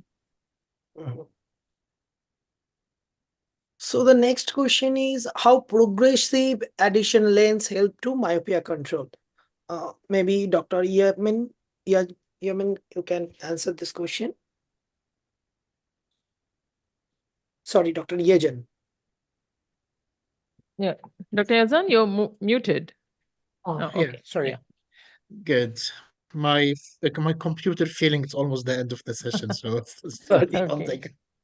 Almost. Progressive addition lenses, they were hot 20 years ago, but I'm not sure how useful they are in this current age of the new technology with the peripheral defocus ophthalmic lenses like the ZEISS Myocare and other brands, of course, with the new technology. But still, if you think about a patient who, for example, cannot afford such type of lenses, and you don't want to deny them that a probability of 20-25% reduction in progression, you should not shy away from offering it as an option.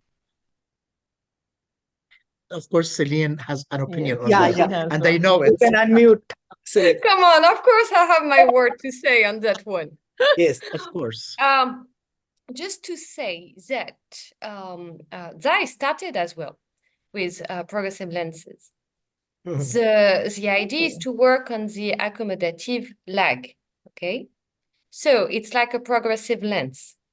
The idea is not bad, but in real, the adaptation is awful, awful.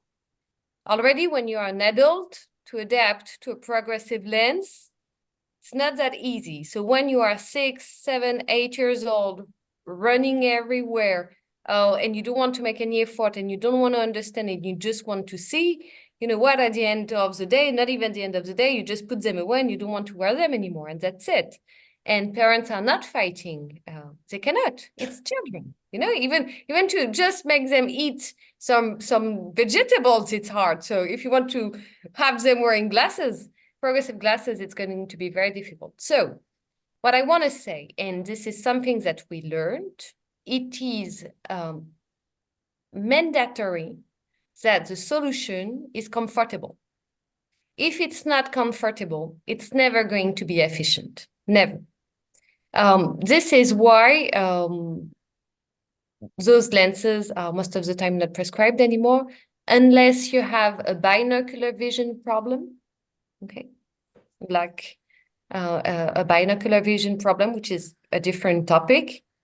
But yes, results, the concept is not bad, but the real life is not working. It's not working because wearability is not good, and that's it. So to be honest, and right now, I think that I'm not even sure. I mean, it depends state to state. I'm not even sure that they are less expensive than Myocare or any new generation lenses. Yeah, you know, I don't even think they are less expensive. So honestly, if you have the choice, and if there is no binocular vision problem and reason to prescribe a progressive lens, don't prescribe a progressive lens, but go on new generation, definitely. Thank Can you. I add something?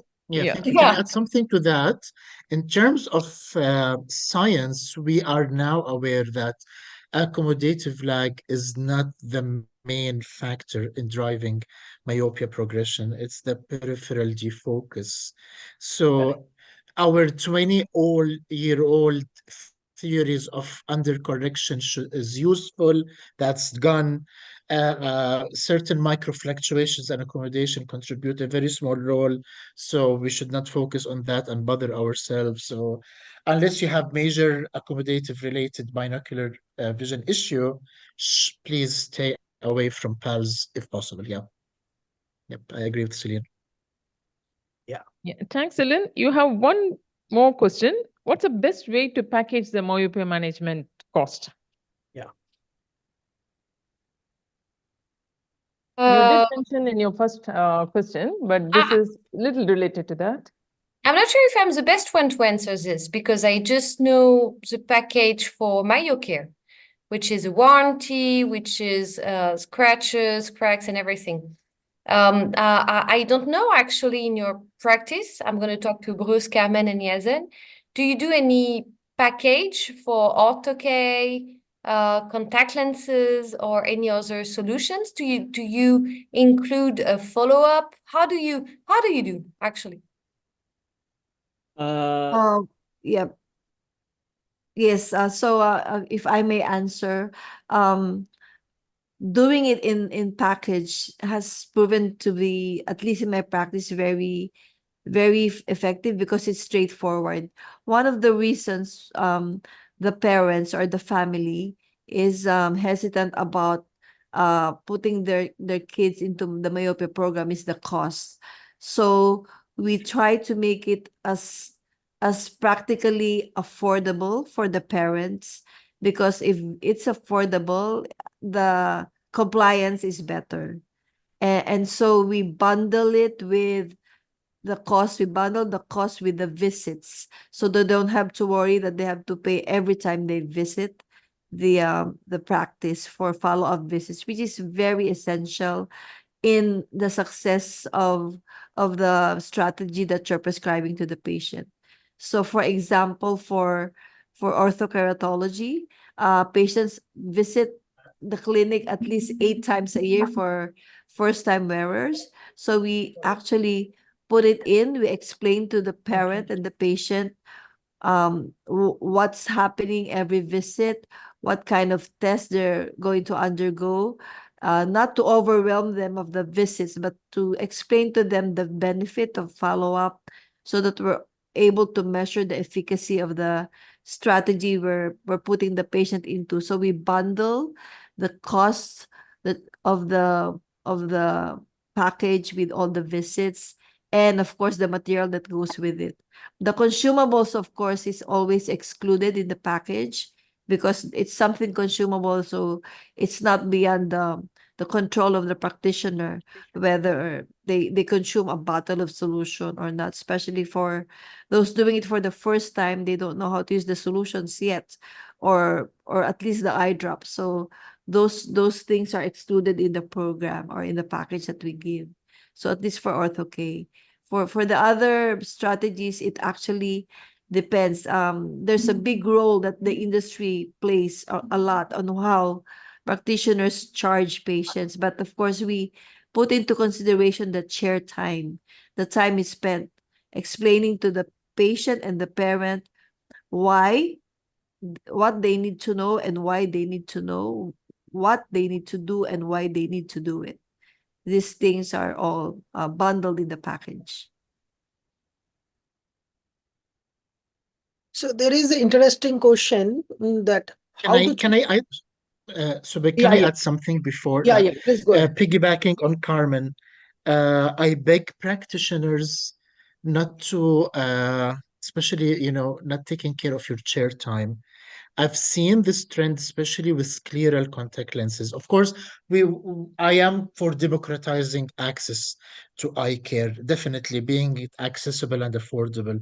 At the same time, you need to ensure that whatever service you are providing, you have that cushioning effect that if anything wrongs happen and that warranty is not covered, you will not be harming your patient, and you need to be consistent and to offer the best service. And this is a trend I'm seeing with GPs and sclerals in the region. They are becoming much, much, much cheaper. Doesn't mean that they were that expensive then, no, but the idea is people are not considering their chairing time and any complications that might happen. So please be aware of this. It's a problem with developing countries that we do not care about our chair time. Just a public message to everyone. Thank you. Thank you, Dr. Yajan. So the next question is how to choose myopia management approach case to case. Maybe all of us can answer from our respective region. Maybe I'll start with Dr. Bruce, and maybe you can tell from in China how you are managing. Well, this is a very good question. Case by case, which means that we should have another webinar to talk about this topic. Well, basically, at least in my experience, that I would always say we have three types of approaches for myopia management. Okay, and the first line I would say is either Orpha-K or the new generation of spectacles. In terms of the efficacy, they are comparable. Okay, so what you really have to think about is the convenience of these two type of approaches. If you think you don't really want to wear the spectacles, then go to Orpha-K. Okay, if you think Orpha-K, the lens care is a big issue for you, then go to the new generation of spectacles. So this is the first line.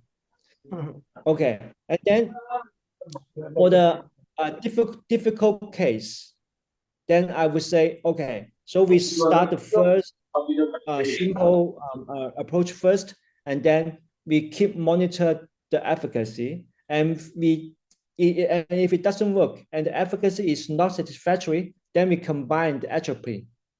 And usually I would start from the low concentration first, for example, 0.1 first. But of course, if I consider this a patient or this case is very high risk, then maybe I will start 0.5 first in the very beginning. Okay, so basically, I would conclude that we really have to consider the risk for this specific case, whether it is very high risk in developing high myopia in the future or progress very fast. Otherwise, I would keep a single and simple method in the beginning. This is my logic for myopia management. Yeah. So maybe I can give my take on this. Very recently, we published one paper, which was published in IGO basically, where we generally gave one term called impact, IMPACT, where we just want to tell that if you just remember this particular term, IMPACT, maybe it will be easy for you to manage myopia. So where I stand for identifying two axial myope, first you have to identify that. Second, aim, map the risk factor. Third, P for peak progressive myope. A stand for advise appropriate myopia control strategy. C, consult, counsel, and monitor regularly. And last, the T, taper cessation of myopia control strategy accordingly. Maybe if you just remember this IMPACT, you may cover all the thing holistically. Again, there will be always something which will be new. We have to again research, and we have to add into this. Yeah. Very good. Very good. Maybe I'd like to call Dr. Yajin to share something into this. Oh my God, yeah. Here's my case. It's not easy at all. That's we need another webinar, as Professor Bruce said. Well, I believe, especially in my region, I will go with ophthalmic lenses. First, if I feel that the progression is going beyond the expected norms within the 6-month, 1 year period, I will top it up with the pharmaceutical agent if possible, if allowed, if I feel that the parents and the child are comfortable with that. Then I probably consider it. It's not one size fit all solution, unfortunately. So yeah, but the safest thing is to start with ophthalmic lenses. Children are very used to wear glasses, and I think one of those Disney characters that has been shown lately in one of the movies, actually, she wears a spectacle, the yellow one, if you remember. I can't remember the name of the character. So even cartoons are encouraging children to wear glasses, so that those the stigma of being a four-eyed child is not like anymore, unlike when I was a child in school. So this is very encouraging for the future of our children.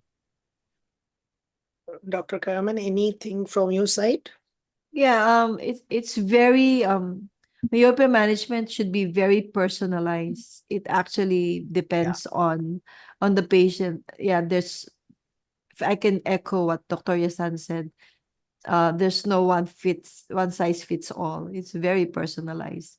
And I agree with the our doctor also from China, Dr. Bruce.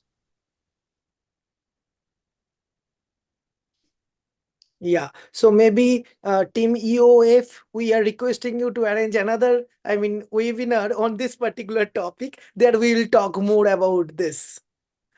So maybe I'll take last two question. Celine, you were telling something? Yeah, I'm sorry, I just interrupt for saying yes, I received a message for next webinar. Well received, no problem. And yes, because our speakers are from China and the Philippines, it's already very, very, very late for them. So I don't know if you're okay for one or two more questions, but otherwise we can stop here. It's really, really up to It's fine. That's fine. Okay. So Go two ahead, more go ahead, questions yeah. and that's it. Let's go to bed. Yeah. So Okay. two question. First question is for Dr. Bruce. That is how outdoor activity help reducing myopia progression. And the second question is for Dr. Yejan. That is, what about undercorrection? Is there any right or wrong regards given undercorrection specs at first time and first line of treatment with close follow-up? These two questions from attendees side. Okay. In terms of outdoor activity, I would emphasize that at least from the majority of the literature, it seems like outdoor activity is very useful to prevent myopia onset, but less effective in slowing down myopia progression. Yeah. If my memory is correct, there's only one study showing that maybe 40 or 100 minutes of outdoor activity every day has some kind of efficacy in slow down myopia progression. But for others, they do not report any significant efficacy in slow down myopia progression. So remember, outdoor activity is good, but it's only good for myopia onset, but it's not very efficacy in slow down myopia progression. So that means that for those who are already myopic, we really have to use other approaches to slow down myopia, like ophthalmic lenses, like alpha K or atropine. Okay, but of course, always good to appreciate sunshine. This is my opinion.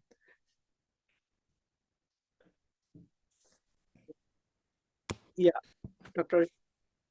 What was my question? Can you remind me, please? Yeah, so the question was, is there right or wrong regards giving undercorrected specs as fast time and fast line of treatment with close follow-up?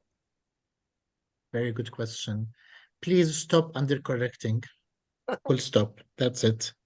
Yeah. You need to give the full correction possible. The idea is, I know from the background of this, when we used to study optometry, that we want to make sure that we're not overcorrecting. We don't want them to over accommodate. No, we're not overcorrecting. We are fully correcting. It's not the same thing. So undercorrection will not solve the issue. Actually, it will make things worse. So because you will have that little bit of blurred image in front of the retina, which the brain will analyze, and that will actually make the retina expand more, the axial length will expand more. So if we have good, clear image in front of the macular fovea area, then at least part of the issue is solved. We'll not talk about the peripheral retina, but at least for the most important thing, good, clear vision in the central vision area is solved by full correction. Thank you. All right. Agree. We will not take any more question as of now. If anyone have any more question, can maybe send directly mail to our today's speakers. With this note, I am Soubik Chil. Namaskar from India. I just would like to jump in just before the last words. It was a great webinar once again. Thank you everyone here. I have received a lot of requests on LinkedIn group, which is great. And I've seen a lot of surveys. Thank you so much for doing that. A lot of time I'm receiving the same question, which is where can we see the record of the first 2 webinars and that one? So it's going to be on YouTube, and you can find the link on the LinkedIn group. So come to the LinkedIn group. It's a ZEISS Myopia Solutions. You can see, just request it, and in this you will have all webinars and link to see them again and upcoming ones. Thank you.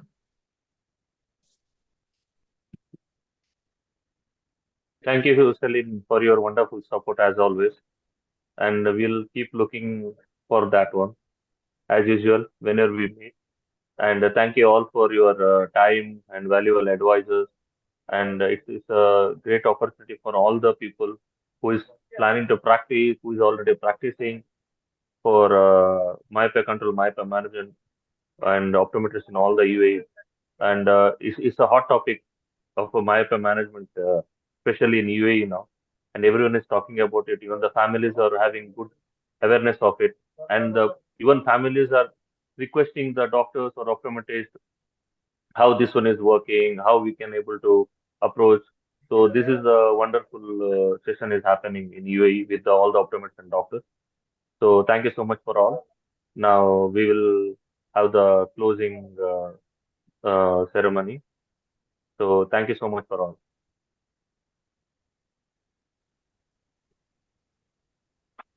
Thank you, Celine.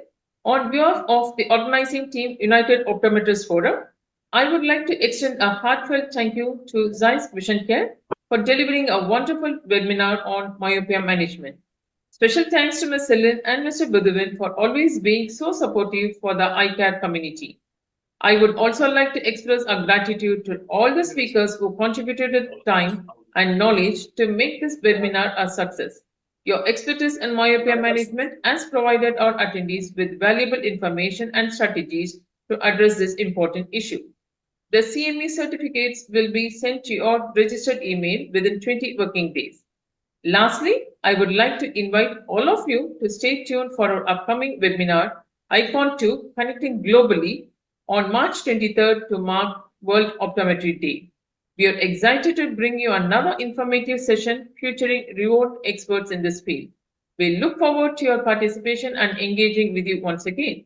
Thank you all for joining us today, and we hope to see you at our next webinar. Thank you. Thank you, everyone. See you next you. time. Bye-bye. Bye-bye. Thanks again. Bye-bye. Good night. Thank you. Good night, everyone. Good night. Thank you all. Thank you, Sanna Kamal. Thank you, team EOF.